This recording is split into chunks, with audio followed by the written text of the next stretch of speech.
One of the best triceps isolation exercises out there is something called the Skullcrusher. Now this is traditionally done with either dumbbells or a barbell or an easy curl bar, and it is a great way to feel that stretch position and have tension when our triceps is on stretch, but it has a weakness. Once we get up to that contracted position, unless our form is perfect, unless we're leaning our upper arms in just the right way, we don't often get a really good squeeze, so we don't often get that really good peak contraction. Now, what if I told you there was a move that could fix that, just a slight evolution of the Skullcrusher that's gonna use a different tool?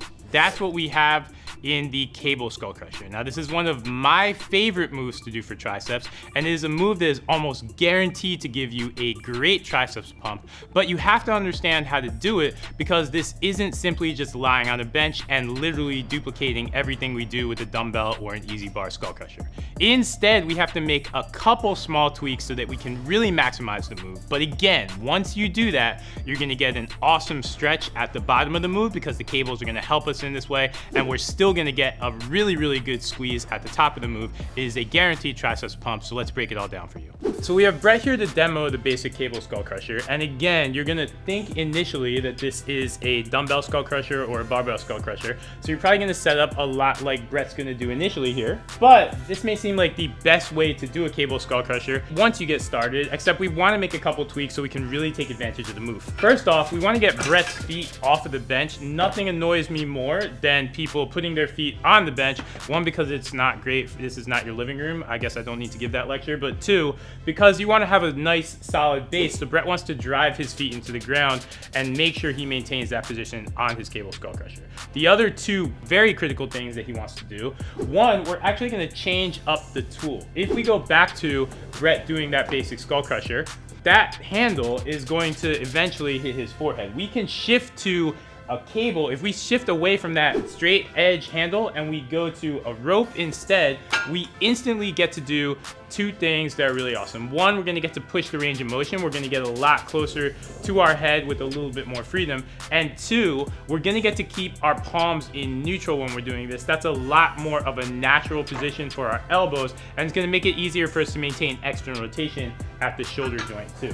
When Brett does this though, and you can see your initial, when you grab any rope handle, is you're gonna wanna grab it from the bottom. That's where we normally do it, but I'm actually gonna have Brett grab it from the top. Now this is gonna give him a little bit more control, and it's also going to ensure that he gets maximum range of motion no matter what cable machine he's using. So that's the other critical piece of his setup. As you can see, he can get a lot more range. He can get much deeper on this cable Skullcrusher. Let's hold at the bottom for a split second, Brett. He's getting a lot more stretch in this position than he was with the bar, but he's still getting to keep those palms in neutral, so that's a really, really awesome position. That's a really, really good start to fixing the cable Skullcrusher and getting a lot more out of it. And notice when he gets to the top, as we were saying, that the thing that you don't get when you do a dumbbell or an easy bar Skullcrusher, when you get to that top, your joints are stacked. You're not necessarily getting a really good tricep squeeze unless we make a couple adjustments. Here, let's go to the top. He can keep his joints stacked and he's still getting a really good squeeze on his triceps. Now there's one more adjustment we're gonna make. Let's get up off the bench, Brett.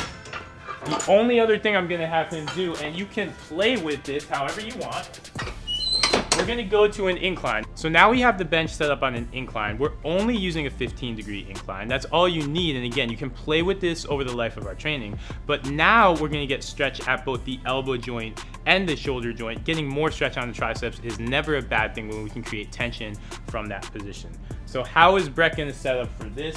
The common mistake people are going to make is the one Brett is making right now. He's all the way at the bottom of the bench and he's essentially setting up as if he were to do some sort of incline press. But what we actually want to do is we want to scoot Brett up. The bench is helping him find an angle, but then he's gonna contract his abs, he's gonna contract his glutes. Now he can get a deeper stretch when he lowers down and the bench is no longer in the way.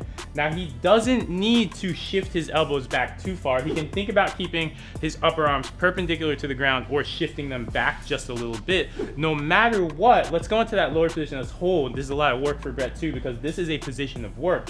He's got stretch on his elbow joint through the triceps. He's also got stretch at the shoulder joint. That is a great position to live in for a split second. Now he's gonna drive up, essentially trying to point his elbows to the ceiling, stacking his joints, but he's still got tension from that cable. It's a really, really good way to get a lot of tension on your triceps at the bottom and then get a really, really good contraction. Lower within your mobility, the lower you can get your wrists to your shoulders, the more stretch you're getting on that triceps, and that is a really, really good thing. The only other thing I want Brett to try to do is not let his elbows flare out when he's in that lowered position. Essentially think about pointing your elbows towards your hips in front of you.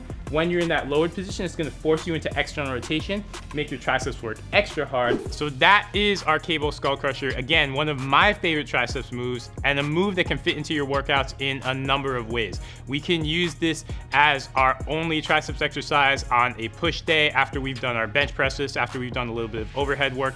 In this situation, you might wanna take it a little bit lighter. Think about going for 3 sets of 10 to 12 reps. You're gonna chase that pump because that's the one thing you're guaranteed to get out of the cable skull crusher. We can also use this as a lead move on an arm day or in a superset situation. Let's say we're doing dumbbell biceps curls. We're gonna lead off with that skull crusher as our triceps move in the superset. In this situation, think about doing it for 3 sets of 8 to 10 reps.